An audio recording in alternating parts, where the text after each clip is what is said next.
महाराष्ट्र की राजनीति में एक बार फिर वही पुराना सवाल गूंज रहा है। क्या उद्धव ठाकरे की शिवसेना एक और बड़ी टूट की तरफ बढ़ रही है?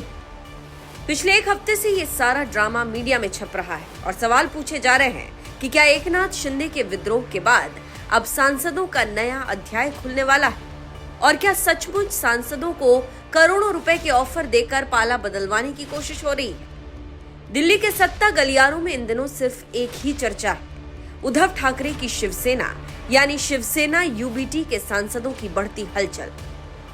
नेताओं की बयानबाजी और बगावत की अटकलों ने महाराष्ट्र की राजनीति में फिर से भूचाल ला दिया है। लेकिन सबसे बड़ा दावा किया जा रहा है शिवसेना यूबीटी के फायर ब्रांड नेता और राज्यसभा सांसद संजय राउत के द्वारा। संजय राउत का आरोप है कि उनकी पार्टी के सांसदों को पाला बदलने के लिए भारी भरकम रकम का लालच दिया जा रहा है।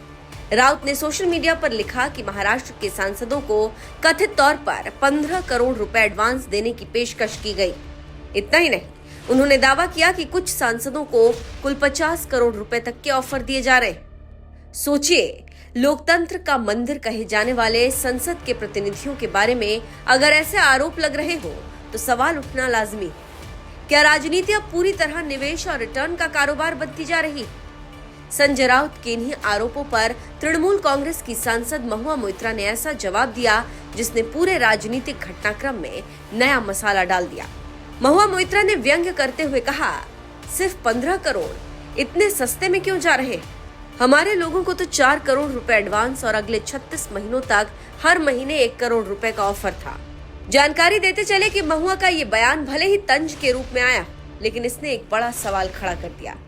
आखिर देश की राजनीति में बार बार खरीद फरोख्त की चर्चाएं क्यों होती हैं?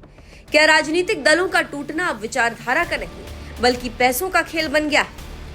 उधर शिवसेना यूबीटी में बेचैनी साफ दिखाई दे रही है।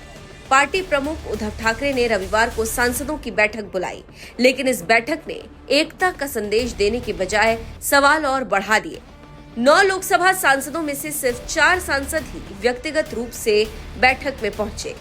कुछ सांसद ऑनलाइन जुड़े और कुछ की गतिविधियों ने राजनीतिक गलियारों में नई अटकलों को जन्म दे दिया।